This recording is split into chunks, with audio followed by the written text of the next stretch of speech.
بلوچستان کے ضلع ہرنائی میں کوئلے کی کان سے 8 کارکنوں کی لاشیں نکالی گئی ہیں۔ چیف مائنز انسپکٹر کے مطابق ریسکیو آپریشن کے دوران 8 کارکنوں کو زندہ نکالا گیا، جبکہ کان میں پھنسے دیگر کارکنوں کو نکالنے کی کاوشیں جاری ہیں۔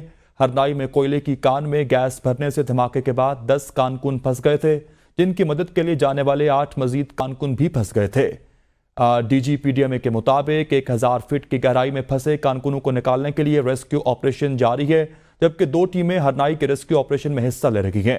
وزیر اعلیٰ بلوچستان سرفراز احمد بگٹی نے واقعے کا نوٹس لیتے ہوئے ریسکیو آپریشن تیز کرنے کی ہدایات جاری کی ہیں اور کان میں دھماکے کے واقعے کی رپورٹ طلب کر لی ہے۔ آپ کو آگاہ کر رکھے ہیں اس وقت 8 کارکنوں کو بچانے کے لیے ریسکیو کارروائیاں جاری ہیں۔ مزید 8 کارکن ابھی تک وہاں پر موجود ہیں، تاحال ریسکیو آپریشن جاری و ساری ہے۔ اور ہرنائی میں کوئلے کی کان میں گیس بھرنے سے دھماکے کے بعد 10 کارکن پھنس گئے تھے، جن کی مدد کے لیے جانے والے 8 مزید کارکن بھی پھنس گئے تھے۔ D G P D M A کے مطابق 1000 فٹ کی گہرائی میں پھنسے کارکنوں کو نکالنے کے لیے ریسکیو آپریشن جاری ہے، جبکہ 2 ٹیمیں ہرنائی کے ریسکیو آپریشن میں حصہ لے رہی ہیں۔ اس حوالے سے مزید جانتے ہیں، ہمارے ساتھ موجود ہیں نمائندہ بی نیوز خیال محمد سے۔ خیال محمد، آگاہ کیجیے گا اس حوالے سے مزید۔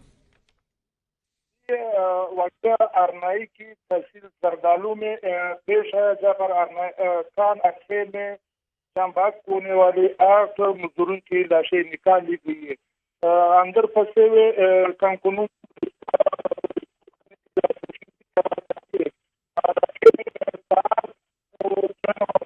آپریشن جاری رکھا ہوا ہے۔ مزید کارکنوں کو نکالنے کے لیے ریسکیو کی ٹیم صحیح مزید روانہ کر دی گئی ہے۔